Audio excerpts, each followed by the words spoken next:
let's take a look at the parts or acts of the Sacrament of Penance and Reconciliation. The first one is contrition, which refers to, one, the sorrow of our soul. If we've committed a sin and we feel sorry, deep to our soul is part of contrition, but it's not all that contrition is. It also includes a hatred for the sin we've committed. So we feel bad, we hate the sin, and we hate this so much that we want to change. We are determined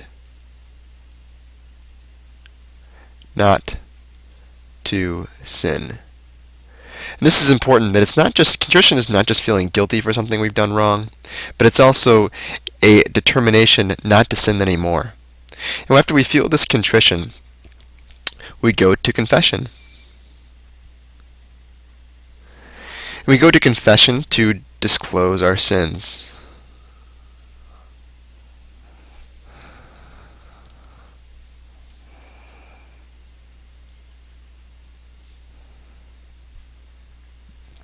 This allows us to take responsibility for sins and open ourselves up to God's grace.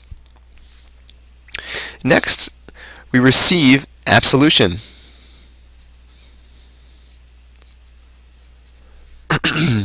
And this is what actually takes away the sin.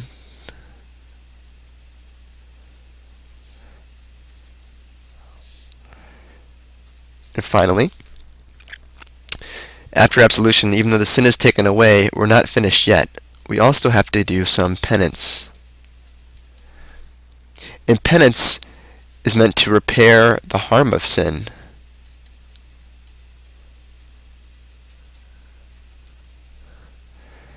To ourselves and to others, and also to reestablish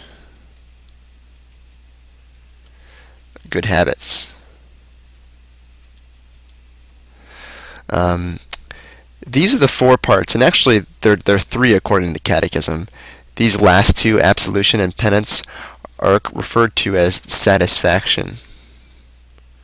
In order for us to receive satisfaction for our sins, we have to be absolved or have the sins taken away. We also have to do penance to repair that harm that sin has left in our lives and in the lives of others.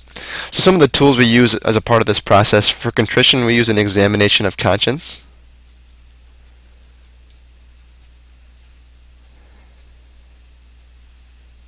Usually a guide for us to prayerfully consider the sins we've committed, preparing us for confession.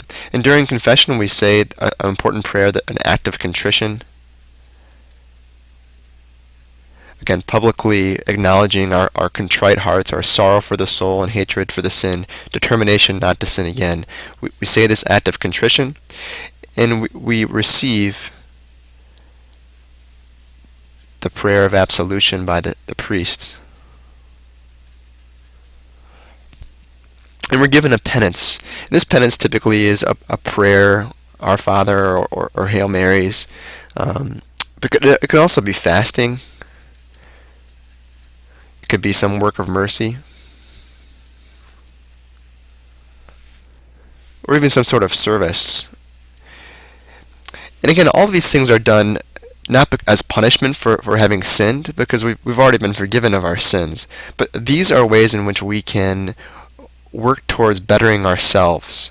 If we feel contrite and we're determined not to sin, we still need help. We still need God's grace to overcome sin the next time.